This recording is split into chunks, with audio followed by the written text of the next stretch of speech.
Hello warriors 20 minutes challenge English आणि Marathi वोकॅबलरीच्या day 17मध्ये part 17मध्ये तुम्हा सगळ्यांचं खूप खूप स्वागत. मी सुप्रिया आणि तुम्ही पाहताय warrior Supriya YouTube channel. So आज डे 17मध्ये आपण आणखी काही इंग्लिश शब्द पाहणार आहोत. जवळपास एका स्लाईडवरती 7 शब्द, टोटल 10 स्लाईड्स म्हणजे जवळपास 70 शब्द एकाच लेक्चरमधून तुमचे होतील. याच्यामध्ये पाठीमागचे काही शब्द जे आहेत त्याचा पण रेफरन्स येईल, म्हणजे तुमची रिव्हिजन पण होईल, प्लस तुम्हाला काही होमवर्कसाठी पण शब्द मिळतात. ठीक आहे. सो आजच्या लेक्चरमधला पहिला शब्द आहे ॲनिहिलेट. ॲनिहिलेट ॲनिहिलेटचं मिनिंग होतं to destroy utterly, to obliterate, to reduce to nothing. पूर्णपणे नष्ट करणं, समूळ नायनाट करणं. म्हणजे इथे जर आपण पाहिलं तर इथून ही बिल्डिंग जी आहे हिचा नायनाट केला जातोय. सो पूर्णपणे नष्ट करणं, नायनाट करणं, याच्यासाठी ॲनिहिलेट हा शब्द वापरला जातो. ठीक आहे. सिनोनिम काय असतील मग? डिस्ट्रॉय अटरली, ऑब्लिटरेट हा शब्द लक्षात ठेवा, ऑब्लिटरेट. ठीक आहे. किंवा वाईप आउट करणे, वाईप आउट हा विचारलेला आहे आयोगाने. अँटोनिम्स काय असतील मग? काहीतरी गोष्ट आपण आता नष्ट करतोय तर त्याच्या विरुद्ध काय असेल? काहीतरी क्रिएट करणं, बिल्ड करणं किंवा प्रिझर्व करणं. ठीक आहे. एक्झाम्पल काय आहे? A nuclear strike would annihilated all life, would annihilated all life on the planet. अणुहल्ल्यामुळे ग्रहावरील सर्व जीवन जे आहे ते नष्ट होईल. ॲनिहिलेट पाहिजे ते. ठीक आहे. So annihilate is typically used for very intense complete destruction हा शब्द लक्षात ठेवा. Like from a powerful attack of total obliteration. Annihilate म्हणजे कंप्लीट डिस्ट्रक्शन ज्याने होईल, सगळं काही डिस्ट्रॉय होईल अशी गोष्ट. नेक्स्ट वर्ड जर आपण पाहिला तर तो आहे अपोजिट. आता पहा, तुम्ही हा शब्द खूप वेळा पाहिलेला असेल, अपोजिट वर्ड्स, राईट. पण यालाच जर मी असं लिहिलं APPOSITE तर त्याचं मिनिंग कम्प्लिटली चेंज होतं आहे. ज्यावेळेला हा शब्द एनी सुरू होतो. अपोजिटचं मिनिंग होतं appropriate or relevant to the circumstances or situation, किंवा त्याच्यासाठी दुसरा शब्द आहे पर्टिनेंट. म्हणजे काय? परिस्थितीला अनुरूप, अत्यंत योग्य किंवा समर्पक असा, जो अत्यंत अनुरूपपणे त्या गोष्टी म्हणजे जिथे फिट होणारा असा जो आहे त्याच्यासाठी अपोजिट हा शब्द वापरला जातो. म्हणजेच जो ॲप्रोप्रिएट आहे किंवा जो पर्टिनेंट आहे किंवा जो रेलेव्हंट आहे तो. अँटोनिमस काय असतील मग? इनॲप्रोप्रिएट, इररेलेव्हंट किंवा अनसुटेबल. ठीक आहे. एक्झाम्पल काय आहे? हिज एक्झाम्पल्स वर so opposite that everyone understood immediately. त्याची उदाहरणं इतकी समर्पक होती, इतकी योग्य होती, इतकी सुटेबल होती, इतकी ॲप्रोप्रिएट होती की प्रत्येकाला लगेच समजलं. म्हणजे एखादा अवघड टॉपिक जर आपल्याला शिकायचा असेल आणि जर तुम्हाला ॲप्रोप्रिएट एक्झाम्पल सहित तो एक्सप्लेन केला गेला तर तो तुम्हाला लगेच समजतो. ते जे ॲप्रोप्रिएट आहे ते काय आहे? अपोजिट. ठीक आहे. सो लक्षात ठेवा की वर्ड्स ऑफन कन्फ्यूजमध्ये हे विचारलं जाऊ शकतं, किंवा तुम्हाला एखाद्या सेंटेन्समध्ये दिलं जाईल आणि इथे नेमका कुठला शब्द बसतोय ते विचारलं जाऊ शकतं. नेक्स्ट वर्ड जर आपण पाहिला तर तो आहे असेंड. असेंड म्हणजे काय असतं? To go up or to move upward, to rise or to climb up. म्हणजे असं, किंवा जे आपण असं म्हणतो ना, वरती चढत जाणे, वर जाणे, वर चढणे, उंच चढणे, याच्यासाठी ascend. Ascending order, descending order हे तर तुम्हाला माहिती असेल. सो असेंडचा अर्थ होतो क्लाइंब करणं, राईज ऑर माउंट. अँटोनिमस काय असतील मग? डिसेंड, ड्रॉप किंवा फॉल हे त्याचे अँटोनिमस आहेत. We watched the sun slowly ascend into the sky. आम्ही सूर्याला हळूहळू आकाशात वर जाताना पाहिले. नेक्स्ट वर्ड जर आपण पाहिला तर तो आहे अँटिथेसिस. अँटिथेसिस म्हणजे a person or thing that is the direct opposite of someone or something else. अत्यंत विरुद्ध असलेली गोष्ट, विरोधाभास किंवा विपरीतपणा. एखाद्या ठराविक व्यक्तीच्या किंवा गोष्टीच्या विरुद्ध असणारी दुसरी व्यक्ती किंवा गोष्ट, याच्यासाठी अँटिथेसिस हा शब्द वापरला जाईल. ज्याच्यासाठी अपोजिशन हा शब्द वापरला जाईल. हे दोन जर पाहिले आपण तर इथे डायरेक्ट यांच्यातला विरोध आपल्याला दिसतोय. ठीक आहे. सो सिनोनिम काय आहेत? अपोजिट असणं, रिव्हर्स किंवा कॉन्ट्रास्ट. अँटिथेसिस लक्षात ठेवा. सो अँटी जिथे येतं, अँटा जिथे येतं तिथे विरुद्ध काहीतरी आहे. सिमिलॅरिटी, ॲग्रीमेंट किंवा इक्विबॅलन्स हे त्याच्यासाठी काय असतील मग? समानार्थी शब्द असतील. एक्झाम्पल काय, विरुद्धार्थी शब्द असतील. एक्झाम्पल काय आहे? The quiet village was antithesis of the crowded city. म्हणजे ते शांत गाव जे आहे ते गजबजलेल्या शहराच्या अगदी विरुद्ध होतं. खेड्यातली लाईफ आणि शहरातली लाईफ हे एकमेकांच्या अगदी विरुद्ध असतात किंवा वेगळे असतात कम्प्लिटली. अँटिथेसिस हा शब्द तिथे वापरला जाईल. नेक्स्ट वर्ड आहे अपॉलिंग. अपॉलिंग म्हणजे कॉझिंग शॉक, हॉरर और डिस्गस्ट, एक्स्ट्रीमली बॅड और सिव्हिअर. म्हणजे एखादी गोष्ट जी खूप धक्कादायक आहे, अत्यंत वाईट पद्धतीने धक्कादायक आहे किंवा जी भीषण आहे, भयानक आहे, तिच्यासाठी शॉकिंग आहे, सिव्हिअर आहे, अशी जी गोष्ट आहे याच्यासाठी अपॉलिंग हा शब्द वापरला जाईल. मग शॉकिंग, ऑफुल किंवा हॉरिफिक, खूप हॉरिफिक आहे एखादी गोष्ट, त्याच्यासाठी अपॉलिंग हा शब्द वापरला जाईल. मग याच्या विरुद्ध काय असेल, अँटोनिम्स काय असतील, प्लेझंट आहे, वंडरफुल आहे किंवा एक्सलंट आहे. ठीक आहे. एक्झाम्पल काय त्याचं, the number of accidents on the road is appalling. तर रस्त्यावरील अपघातांची संख्या ही धक्कादायक होते. आणि काही काही रस्ते असतात असे भीषण अपघात, मग तिथे तुम्हाला बोर्ड्स पण दिसतात. ठीक आहे. So appalling. The condition of the old neglected building was absolutely appalling. म्हणजे जी जुनी निग्लेक्टेड बिल्डिंग होती, दुर्लक्षित राहिलेली जी बिल्डिंग होती, तिची कंडिशन जी आहे ती कशी होती, अपॉलिंग होती. ठीक आहे. नेक्स्ट वर्ड जर आपण पाहिला तर तो आहे अस्टॉनिश. अस्टॉनिश म्हणजे to surprise someone greatly, to amaze or fill with sudden wonder. म्हणजे एखाद्याला आश्चर्यचकित करणे, एखाद्याला सरप्राईज देणे, एखाद्याला अचंबित करून सोडणं, एखाद्याला थक्क करणं. ठीक आहे. एखाद्याला अमेज करणं. सो सरप्राईज, अमेज, कॉन्फाउंड हा शब्द लक्षात ठेवा. कॉन्फाउंड. ठीक आहे. म्हणजेच आश्चर्यचकित करणं, सरप्राईज देणं, अचंबित करणं, थक्क करणं, याच्यासाठी हे शब्द वापरले जातील. मग याचे अँटोनिम्स काय असतील, एक्सपेक्ट. एखादी गोष्ट एक्सपेक्टेड आहे, हां अपेक्षित होतं असंच होईल. किंवा एखादी गोष्ट आपण प्रेडिक्ट करतो सहज की असं होऊ शकतं. किंवा काम, एखादी गोष्ट शांत आहे. ठीक आहे. So example, his incredible skills to astonish everyone at the competition. त्याच्या अविश्वसनीय कौशल्याने स्पर्धेतील प्रत्येकाला आश्चर्यचकित केले. तसं आपल्याला ॲस्टॉनिश कोण करतं, आयोग.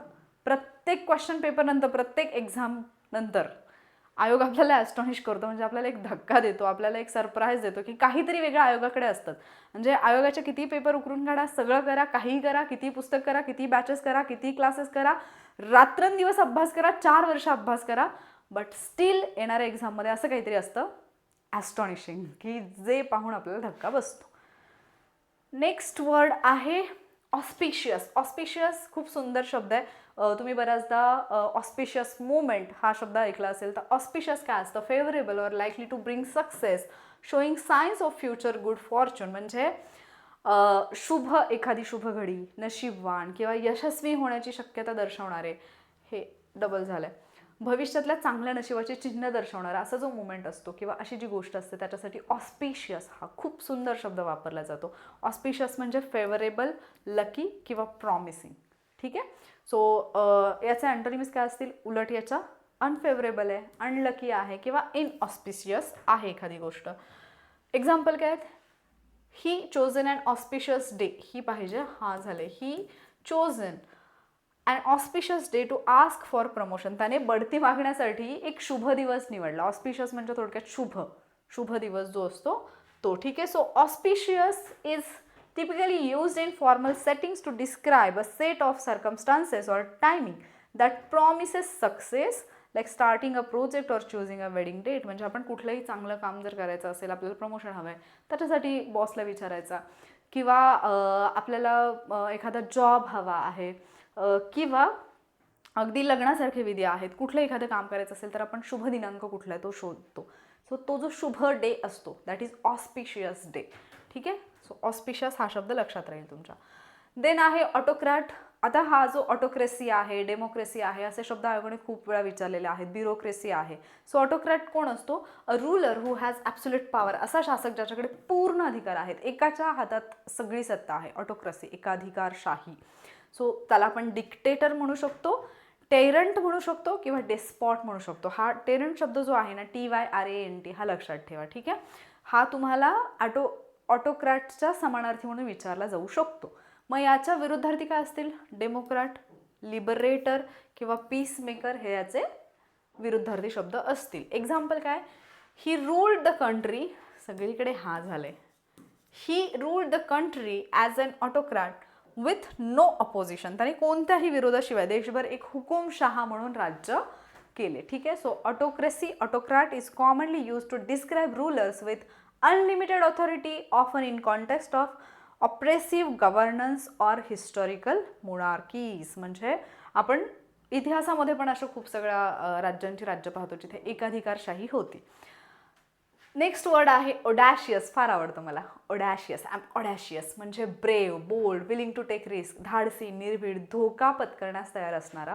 आणि जर तुम्हाला लाईफमध्ये काहीतरी वेगळं फार छान असं अचीव करायचं असेल, then you have to be audacious. ठीक आहे, जस्ट अ सेकंड.